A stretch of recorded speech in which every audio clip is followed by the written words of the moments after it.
irmão, olá, querida irmã, seja bem-vindo à Segunda Igreja Presbiteriana Renovada de Salvador. Nós estamos muito felizes em ter você em nossa igreja e espero que este discipulado, através desse áudio, possa te ajudar a crescer na graça e no conhecimento do nosso Deus. Em nossa primeira aula, você vai aprender sobre o Evangelho e qual é a sua mensagem. Eu sugiro que você pegue um caderno e faça algumas anotações ou até mesmo alguma dúvida que queira me perguntar depois. Então vamos à nossa primeira aula. O que é o Evangelho? O Evangelho é o que está escrito em 1 Timóteo, capítulo 1, versículo 15, que diz: Cristo Jesus veio ao mundo para salvar pecadores. Portanto, o Evangelho é Jesus Cristo.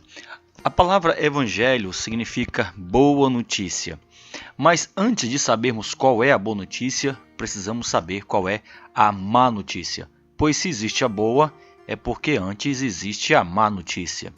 Então, a má notícia é que o Deus Santo, perfeito e justo, criou o homem para a sua glória e louvor. O homem foi criado de modo perfeito e santo, à imagem de Deus. E a única coisa que o homem deveria fazer era amar e obedecer a Deus de modo livre. Mas em Gênesis capítulo 2, versículo 16 e 17, Deus ele dá ao homem um mandamento, para que esse homem pudesse então decidir livremente entre obedecer ao seu Criador ou desobedecer. E a consequência de cada uma das opções, seriam eternas. Então, se o homem decidisse obedecer, ele viveria para sempre. Mas se ele resolvesse desobedecer ao seu Criador, então ele morreria eternamente. E nós sabemos qual foi a decisão do homem. Então, o mandamento era para não comer do fruto da árvore proibida. E Satanás, que já foi um anjo de luz, que havia tentado uma rebelião no céu para tomar o trono de Deus e que acabou sendo expulso com 1/3 dos anjos do céu, foi até o jardim e viu Eva olhando para a árvore. Mas, infelizmente, Satanás tentou Eva a comer. Ela comeu e deu para Adão. E essa foi a queda da humanidade. Adão desobedeceu seu Criador. Sua natureza agora foi corrompida pelo pecado. Adão perdeu sua natureza santa e perfeita e foi expulso do jardim. E todos os seus descendentes agora nasceriam debaixo dessa maldição com uma natureza pecaminosa. Devido a essa queda, a morte, a dor, o sofrimento, as enfermidades passou a fazer parte da história humana.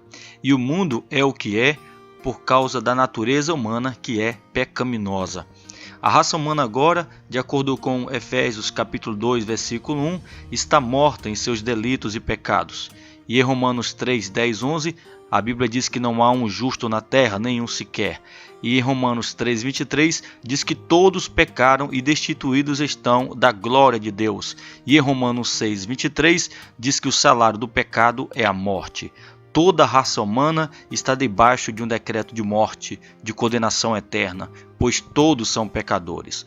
Nossa relação com Deus, então, foi quebrada, somos pecadores por natureza, nos tornamos inimigos de Deus, toda a nossa natureza tenta nos afastar de Deus. Em Ezequiel 18, 20, a parte A, que fala de Deus de modo tão claro, diz que a alma que pecar, essa morrerá. Portanto, já que todos pecam, então todos devem morrer. E é aqui que temos uma boa notícia, pois vejam, nessas condições o homem ele não pode se salvar. A Bíblia diz que toda boa obra do homem não passa de trapo de imundícia diante de Deus. Não há nada que o homem possa fazer com que ele seja aceito por Deus. O homem por si mesmo, ele é incapaz de agradar, de obedecer e de ir até Deus. E é por isso que o homem precisa de um Salvador. É por isso que o homem precisa de alguém que o liberte dessa condição de morte, dessa perdição eterna, dessa morte espiritual. Se o homem está morto espiritualmente, como um morto pode se achegar a Deus? Como um morto pode ter desejo de buscar a Deus? Como um morto pode sair da sepultura sozinho? Então nós temos aí a boa notícia. Deus, por amor à sua criação, enviou alguém puro, santo e perfeito para assumir a dívida, a culpa e a condenação do homem pecador. E este alguém é Jesus Cristo. Jesus se sacrificou para nos salvar. Como Deus é justo juiz, Deus não poderia passar por cima da sua lei, que diz que a alma que pecar, essa morrerá. Ou seja, alguém tinha que morrer. Se Deus aplicasse a sua justiça sobre nós, ninguém seria salvo, pois todos pecaram. Então ele enviou alguém sem pecado, alguém justo e perfeito, para assumir o nosso lugar, receber o nosso pecado e por fim pagar por ele com a morte. Cristo então morreu. Morreu para que pudéssemos ser salvos, salvos da justiça de Deus.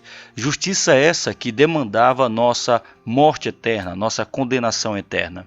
Então, o próprio Deus, para agir com justiça e amor, como está escrito em Romanos 5,8, que diz: mas Deus prova seu próprio amor para conosco pelo fato de ter Cristo morrido por nós, sendo nós ainda pecadores.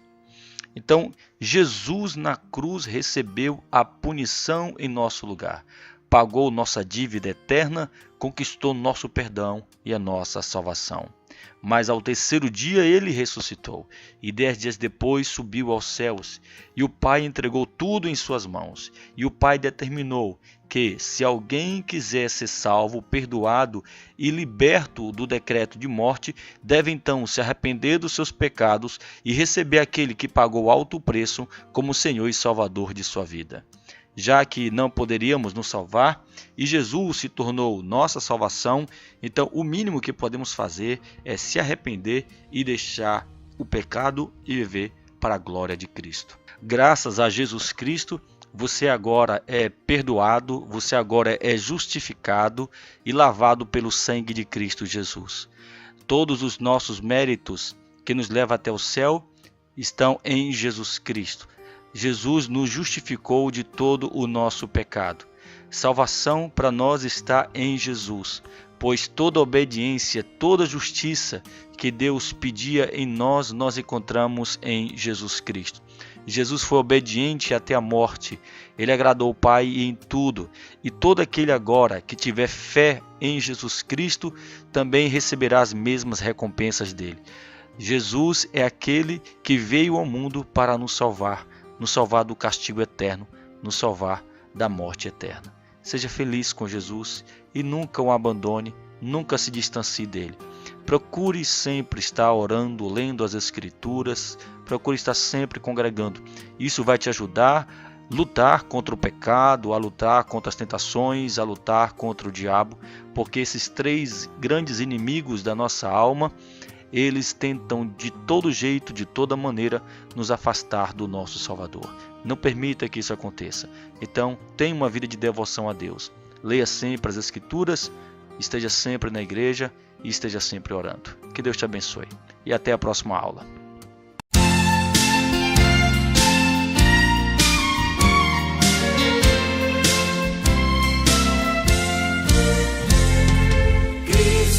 Jesus é fiel amigo, Ele só, e nas fraquezas está comigo, Ele só,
Salmo 47.